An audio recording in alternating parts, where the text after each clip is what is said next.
오늘 주신 하나님의 말씀은 구약성경 여호수아 14장 말씀입니다. 여호수아 14장 6절에서 15절 말씀까지 6절에서 15절 말씀까지 한 절씩 교독하시겠습니다. 구약성경 340쪽에 있는데요.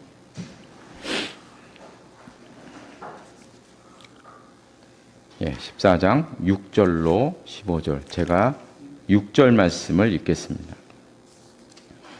그때에 유다 자손이 길갈에 있는 여호수아에게 나아오고 그니스 사람 여분네의 아들 갈렙이 여호수아에게 말하되 여호와께서 가데스 바네아에서 나와 당신에게 대하여 하나님의 사람 모세에게 이르신 일을 당신이 아시는 바라.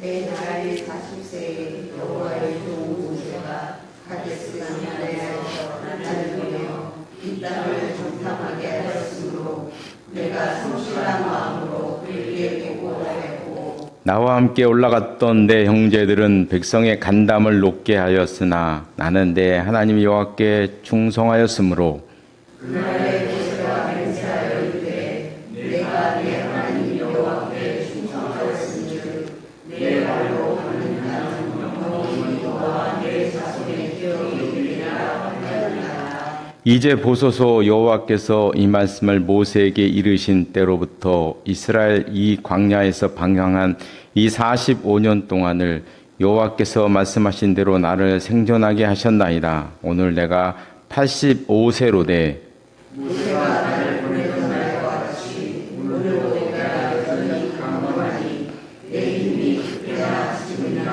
같아서 싸움이나 출입에 감당할 수 있으니 그날에 여호와께서 말씀하신 이 산지를 지금 내게 주소서.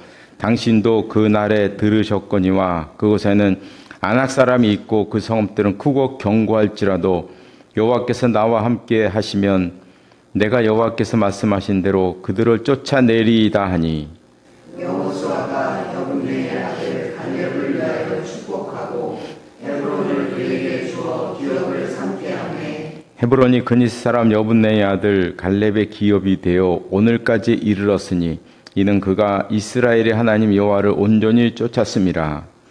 헤브론의 예지는 기럇 아르바라. 아르바는 아낙 사람 가운데서 가장 큰 사람이었더라. 그리고 그 땅에 전쟁이 그쳤더라. 아멘. 이 말씀이 하나님의 은혜가 함께 하시기를 바랍니다. 여호수아 말씀에서 분량이 가장 많은 것은 가나안 땅을 분배하는 내용입니다. 여호수아의 가장 큰 역할은 가나안 땅을 점령하고 그 땅을 각 지파별로 분배하는 것이었는데요. 그래서 13장부터 이 분배하는 내용이 나옵니다. 쭉 나오고 있습니다. 분배한 내용이 이제 그림에 보면 이렇게 이제 분배를 했습니다. 14장 2절에 보면 분할하는 방법이 나오는데요. 지파별로 나와서 제비를 뽑았습니다. 제비를 뽑았고요. 또 15장 1절에 보면 가족대로 제비를 또 뽑았어요. 먼저 지파별로 땅을 이렇게 분할을 받고 그 안에서 또 가족별로 제비를 뽑았는데요. 아무래도 가족 수가 많으면 좀 땅이 좀 많이 필요할 테니까 그런 것들이 좀 가만히 돼서 가족 수대로 분할을 한 것 같습니다. 그런데 이제 이런 일들이 있으면 어쩔 수 없이 나타나는 것은 불평이죠. 그렇죠? 불평이 늘 따르게 되지 않습니까? 그래서 17장에 보면, 또 뒤에 넘겨서 17장, 14절 말씀에 보면, 요셉 자손이 나와서 이제 여호수아에게 얘기를 해요. 요셉 자손이, 보면은 14절 끝에 보니까, 나의 기업을 위하여 한 제비, 한 분깃으로만 내게 주심은 어찌함이니까? 너무 조금 줬다는 거죠. 요셉 자손은 에브라임 지파와 므낫세 지파입니다. 에브라임 지파와 므낫세 지파야. 그러면 한번 우리가 보면 므낫세 지파가 여기랑 여기 두 개잖아요, 그죠? 에브라임 지파는 여기 있고요. 에브라임 지파가 므낫세 지파의 땅을 합치면 전체 땅의 4분의 1이 넘습니다. 제가 볼 때는. 그렇죠? 4분의 1이 넘어요. 12지파인데 12지파로 나눴는데 두 지파가 땅이 4분의 1이 넘어요. 그리고 또 이 갈릴리 주변의 요 땅, 요 므낫세 지파의 요 땅은 상당히 비옥한 땅이에요. 이 전체 땅 중에 제일 비옥한 땅이거든요. 그리고 또 므낫세 지파 이 땅, 에브라임 이 땅도 산지를 비껴갔어요. 산지는 이 밑에 있어요, 다. 산지를 좀 비껴간 땅이죠. 요 밑에 쪽만 좀 산지 있고, 나쁜 땅이 아니에요, 절대로. 나쁜 땅이 아닙니다. 그래서 우리가 요셉 자손이 왜 이런, 우리가 봐도 말도 안 되는 요구를 했어요. 왜 이게 적다고 얘기를 했지? 우리가 좀 상식적으로 말이 잘 안 되는데요. 근데 14절 중간에 보면 이런 얘기예요. 내게 복을 주심으로 내가 큰 민족이 되었다. 그러니까 요셉 때문에 이스라엘 백성들이 살아났잖아요. 요셉 때문에. 그러니까 지금 요셉 자손이 기득권을 주장하는 것입니다. 우리 지파는 남다른 지파 아니냐? 이 민족을 세운 지파가 아니냐? 더 잘해줘야 된다. 이런 얘기죠. 그런데 이제 진짜 문제는 뭐냐면요. 여호수아가 요셉 자손이었다는 것입니다. 에브라임 지파였어요. 그러니까 지금 뭐 자기 친척들이 와서 항의하는 거죠. 자기 식구들이 와서 항의하는 것이고, 자기 식구들이 와서. 이런 모습은 예나 지금이나 비슷하죠. 요즘 말로 하면 아빠 찬스를 쓰는 거죠. 그죠? 아빠 찬스를 쓰고 있어요. 자기 지파 사람들. 이거 어떻게 해야 됩니까? 어떻게 해야 돼, 이거? 여호수아가 이제 이런 대답을 해요. 17장, 이제 15절 끝에 보면 이런 얘기예요. 스스로 개척하라. 삼림에 올라와서 스스로 개척해라. 이런 얘기를 해요. 스스로 개척해라. 그러면서 이제 또 18절 끝에 보면 이런 얘기예요. 가나안 족속이 비록 철병거를 가졌고 강할지라도 내가 능히 그를 쫓아내리라. 네 스스로 개척해라. 참 속이 시원한 사이다 명령입니다. 그죠? 아주 속이 시원해요. 자기 친척들이 와서 막 얘기할 때 그냥 내치는 이 여호수아의 모습. 그래서 우리나라 정치인들도 좀 이런 마인드를 가지면 얼마나 좋을까 하는 생각을 해보았습니다. 이제 오늘 본문은 이제 본격적으로 분배하기 전에 일어난 사건인데요. 다른 족속은 전부 제비를 뽑아서 땅을 줬어요. 그러나 유다 지파, 특히 오늘 본문에 나와 있는 이 갈렙이라는 사람. 사실 지금 이제 성경 인물에 대해서 얘기하는데 여호수아하고 그냥 넘어갈까 하다가 사무엘로 넘어갈까 하다가 이 갈렙이라는 인물이 자꾸 마음에 걸려서 이 갈렙이라는 인물이 이게 보통 사람이 아닌데 여호수아의 그늘에 가려가지고 2인자로 살아간 인물이거든요. 평생 여호수아 그늘에서 2인자로 살아간 인물인데 이 인물이 대단한 인물이거든요. 대단한 인물. 그래서 이 인물을 좀 잠깐 보고자 합니다. 여호수아에게 나와서 땅을 요구하는 장면이 나옵니다. 12절에 보니까 오늘 보면 12절에 보니까 이 산지를 지금 내게 주십시오. 이 산지를 내게 달라. 그리고 땅을 지목해서 이 땅은 나에게 꼭 주셔야 된다. 이런 이야기를 하고 있습니다. 그래서 이 산지를 지금 내게 주소서. 아주 공격적이고 강렬한 의지가 담긴 말입니다. 그래서 세미나 주제로 많이 사용하고 있고요. 그 제가 이제 인터넷을 쳐보니까 이 산지를 내게 주소 쳐보니까 노래 있더라고요. 노래가 제일 먼저 딱 뜨더라고요. 이거 가사로 노래 제목도 있었습니다. 이 갈렙의 나이를 생각해 보면 갈렙의 나이는 여호수보다 한 5살 이내로 어린 것 같아요. 한 5살 정도로 어린 것 같아요. 그만큼 더 벌어지진 않았어요. 한 5살 정도. 그래서 여호수아가 지도자가 된 것은 제 생각에는 순전히 이 나이 때문이 아니냐? 나이 때문이 아닌가? 이런 생각을 해봅니다.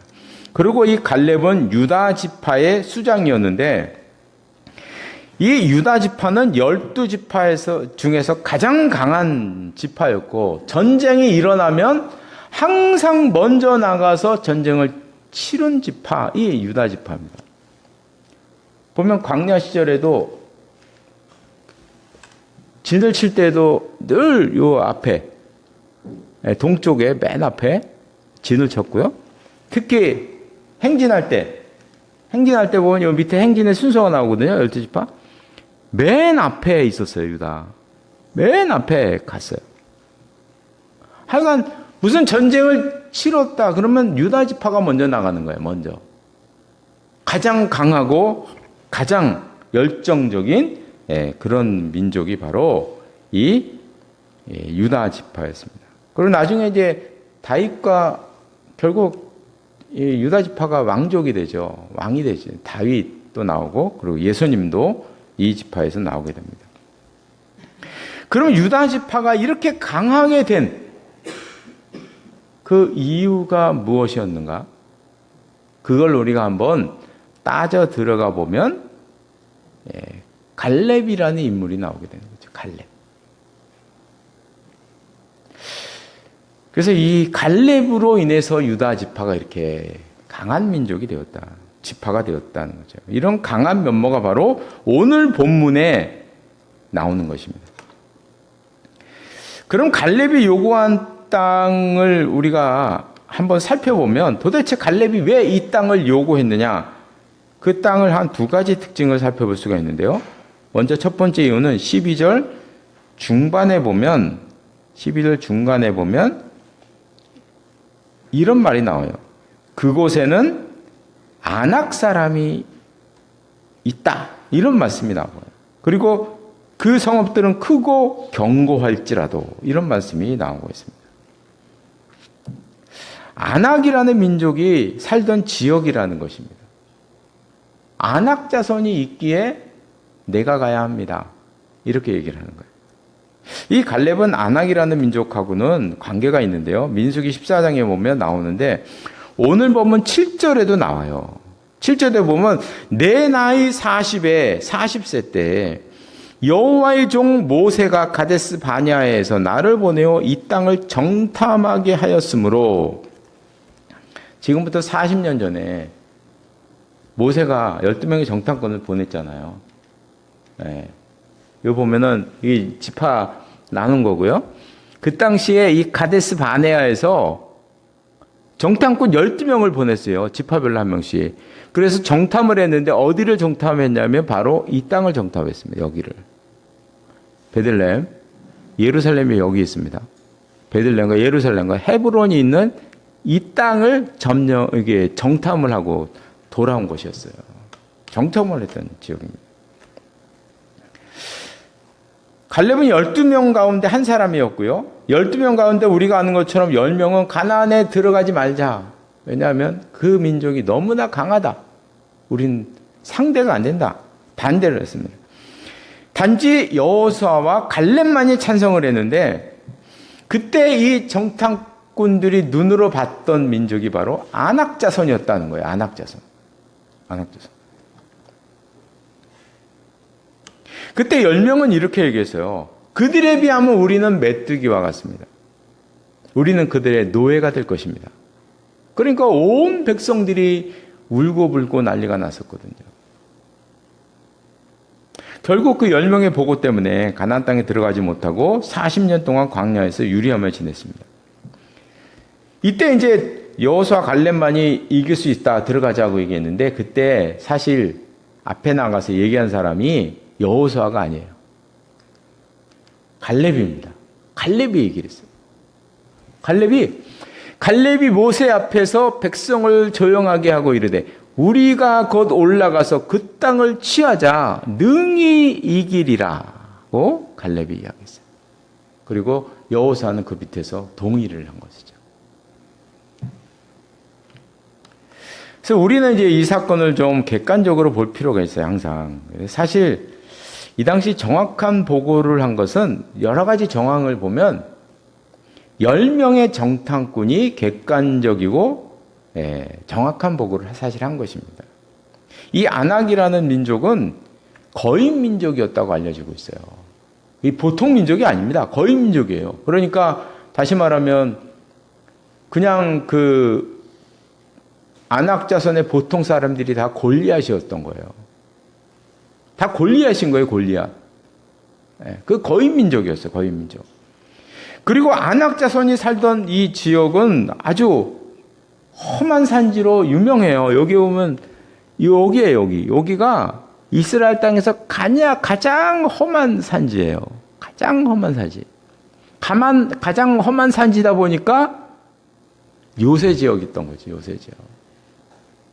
그러니까 요새 지역에 산꼭대기에다 성을 졌으니 나중에 다윗이 예루살렘에 이곳에다 수도를 정한 이유가 있거든요. 요새 지역이었기 때문이에요.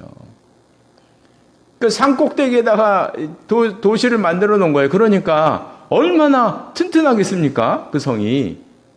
그걸 키는 장대해가지고 2m 50에서 3m 되는 그 거인들이 있었으니 너무나 강력했던 것이죠. 반면에 당시 이스라엘은 출애굽을 한 지 지금 한 2년도 안 된 시기였거든요. 출애굽을 한 지 2년밖에 안 됐어요. 400년 이상 애굽에서 억압받으며 살았고 군사훈련 제대로 한번 못 받았는데 무기도 변변히 있었겠어요. 그러니까 안악 자손과 한번 비교해보면 자기는 메뚜기가 맞죠. 틀린 보고가 아니에요, 사실. 10명이. 그에 비하면 여호수아 이 갈렙의 보고, 아까 갈렙의 이야기는 이게 좀 어떻게 보면 허황된 얘기죠, 허황된 얘기. 뜬구름 잡는 얘기가 될 수가 있다는 것입니다. 그런데 하나님께서는 10명의 정탐꾼을 책망하십니다. 그 이유를 생각해 보면 그 이유는 간단합니다. 이 10명의 보고에는 그 보고 내용 속에서는 하나님을 찾을 수가 없어요. 실제로 10명의 보고 내용을 쭉 살펴보면 하나님이라는 단어가 하나도 등장하지 않아요. 하나님이 함께 하시면 이길 수 있다는 가능성을 그들은 갖지 않았어요. 애굽에서 나올 때 자기들이 강대에서 나왔나요? 그게 아니잖아요. 그죠? 자기들은 지금 2년 동안 겪었잖아요. 홍해를 건널 때 자기들이 강에서 건넜나요?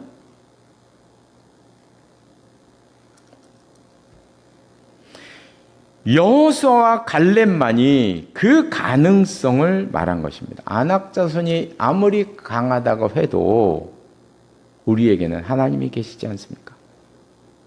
이런 가능성을 보았다는 것입니다. 하여간 45년 전에는 지금 나이가 85세거든요. 그러니까 이제 45년 전에는 10명의 반대로 들어가지를 못했어요. 그러니까 이 사건을 우리가 한번 갈렙의 입장에서 보면 가나안 땅을 바로 앞에 두고 가지를 못하는 거 아니에요. 뒤돌아가는 거 아니에요. 그래서 이때 갈렙의 마음은 큰 분노와 원통함이 가득 찼을 것입니다. 들어가면 저희 내 땅인데. 그렇게 바라던 가나안 땅을 앞에 두고 믿음이 없음으로 뒤돌아가는 것입니다. 그래서 이제 45년 만에 가나안 땅에 다시 돌아온 거예요. 예전에는 이 밑에서 올라갔잖아요. 그죠? 가데스 바나에서 이렇게 올라갔거든요. 근데 이제 이렇게 가지 못하고 여기가 돌아서 이 요단강을 건너서 일로 요번에는 이제 밑에서 간 게 아니고 위에서부터 이렇게 내려가는 것입니다. 위에서부터 이렇게 내려가는 이런 와중에 지금 있는 것입니다. 45년 전에 자기가 정탐하고 보았던 그 아낙 자손을 앞에 두고 지금 갈렙이 이야기하는 것입니다. 그 땅을 나에게 주십시오. 나에게 주십시오.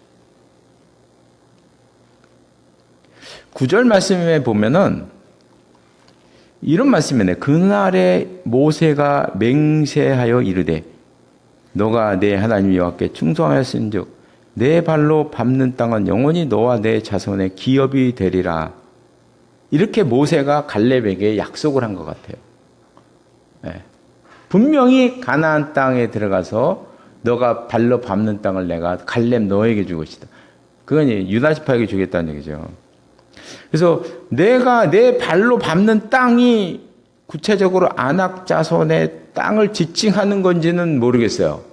근데 아마 그 당시 이 말씀의 뉘앙스가 정탐하고 봤던 그 땅을 얘기하는 것 같아요. 그 땅을 내가 너와 내 자손에게 주겠다. 이렇게 모세가 약속을 했던 것 같아요. 그러니까 이제 다른 지파에게 땅을 분배하기 전에, 제비 뽑기 전에 이 얘기하는 거죠. 모세가 약속한 그 땅 나한테 주십시오. 이렇게 이야기하는 것입니다. 이 갈렙에게는 무려 45년이라는 긴 기다림이 있었습니다. 그래서 우리가 갈렙의 상황을 생각해 보면 아마도 갈렙은 45년 전에 자기가 보고했던 그 보고가 맞았다는 것을 증명하고 싶었던, 그러니까 이스라엘 백성들 앞에서 그것을 보여주고 싶었던 것이 아닌가. 그때 내 보고가 맞았다. 그런 것 같아요. 이 땅을 달라고 한 두 번째 이유를 찾아보려면 이제 13절과 14절에 보면 헤브론이라는 말이 나와요. 14절에 헤브론. 헤브론 지역이었기 때문이에요. 헤브론이 여기 있잖아요. 헤브론이 여기 있고 요 바로 위가 예루살렘이고 그 바로 위가 베들레헴입니다. 요게 이스라엘 땅 중에서 가장 험한 산지이고요. 이 땅입니다. 이 헤브론 땅이 중요한 이유는 이 헤브론 땅에는 아브라함과 이삭과 야곱의 무덤이 있기 때문이에요. 묘지가 있어요. 한번 창세기 49장에 보면 야곱이 죽기 전에 유언하는 장면인데 유언할 때 이런 얘기를 해요. 이 굴은 이게 막벨라 굴을 얘기하는 건데 이게 헤브론 땅을 얘기하는 거예요. 이 굴은 가나안 땅 마므레아 막벨라 밭에 있는 것이라 아브라함이 햇사람 에브론에게서 밭과 함께 사서 그의 매장지를 삼았으므로 아브라함과 그의 아내 사라와 이삭과 그의 아내 리브가와 나도 레아를 그곳에 장사하였노라. 나중에 자기도 거기에 들어가죠.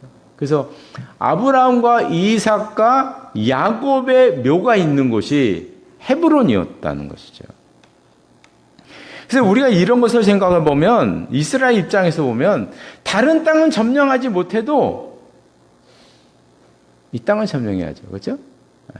이 땅을 점령해야죠. 왜요? 자기 선조 무덤이 있는 땅인데 여기를 점령해야죠. 그런데 안타깝게도 이 땅에는 아낙 자손이 살고 있었다는 거죠. 이 아낙 자손은 다른 지파로서는 감당하기 어려운 그 자손이에요. 오직 유다 지파만이 감당할 수 있는 그런 자손이었습니다. 그래서 이 헤브론은 내게 주십시오. 결국 유다 지파가 결국에는 뭐 장선은 아니었지만 결국 왕족이 되고 이스라엘 전체를 다스리는 민족이 되죠. 그 정당성이 바로 헤브론의 그 조상의 묘지입니다. 이제 말씀을 마치겠습니다. 제가 이 갈렙의 사건에서 은혜를 받는 것은 갈렙의 연세가 85세였다는 거죠. 40세에 정탐꾼으로 가서 지금 45년이 지나서 85세가 된 것입니다.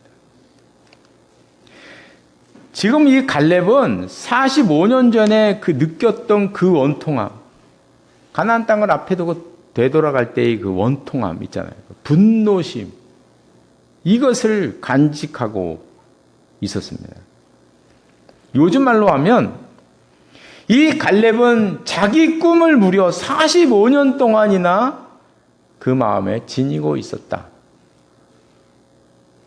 본문은 그 노인이 그토록 바라던 자기의 꿈을 떨리는 음성으로 얘기하는 것입니다. 이 산지를 나에게 주십시오. 사실 이 말씀의 의미는 이 안악 자손을 칠 수 있는 지파는 우리밖에 없다는 거죠. 유다밖에 없다는 거예요. 유다밖에. 그래서 저는 이제 이 모습을 보고 이런 생각이 들어가요. 오늘 본문에 아주 진짜 부러운 말씀이 있죠. 11절에 보면 갈렙이 이런 얘기를 해요. 모세가 나를 보내던 날과 같이, 그러니까 40대처럼 40대가 왔으니까 그날 같이 오늘도 85세가 되었을 지금도 내가 여전히 강건하니 내 힘이 그때나 지금이나 같아서 싸움이나 출입에 감당할 수 있습니다. 자기가 직접 나가서 안악 자손을 치겠다는 얘기입니다. 놀랍지 않습니까? 그렇죠? 놀라운 이야기를 저는 이 말씀 보고 너무 부러웠어요. 그때나 지금이나 똑같아. 얼마나 부럽습니까? 그러죠? 그래서 저는 이런 생각을 해봤어요. 11절을 보면서. 이 갈렙은 이 꿈 때문에 산 것이 아닌가? 광야 40년의 모진 세월을 이 꿈 하나 때문에 견뎌온 것이 아닌가 할 정도예요. 11절 말씀에 보면. 그러니까 이 꿈 하나가 갈렙을 지금까지 그 인생을 이끌어 왔다 해도 절대로 틀린 이야기가 아니다. 바라는 것은 우리들도 이 갈렙과 같은 이런 꿈과 믿음을 가지고, 너무 강렬한 분이에요. 이 갈렙은 너무 강렬한 분이에요. 이런 이제 믿음과 꿈을 가지고 살아가는 우리 모두가 되시기를 바랍니다. 기도하시겠습니다. 하나님 아버지, 우리가 오늘 본문 가운데서 갈렙의 모습을 보았습니다. 갈렙은 45년 전에 믿음이 없음으로 다시 되돌아갈 수밖에 없었던 그 마음의 원통함과 분노심을 가지고 45년 동안 살면서 한시도 잊지 않았던 그 헤브론 땅, 자기가 정탐했던 그 땅, 45년 전에 눈으로 보았던 바로 그 땅을 나에게 주십시오 말하는 그 장면을 저희들이 보았습니다. 무려 45년 동안 갈렙은 그 땅을 잊지 않았고, 그때의 그 느꼈던 그 분노심을, 원통함을 잊지 않고 45년을 그 꿈을 가지고 살았던 노장의 모습을 저희들이 보았습니다. 하나님, 기도하는 것은 저희들에게도 은혜를 베풀어 주셔서 갈렙과 같은 믿음과 용기와 꿈을 가지고 살아가는 저희들의 삶이 될 수 있도록 인도하여 주시옵소서. 예수님의 이름으로 기도드리옵나이다. 아멘.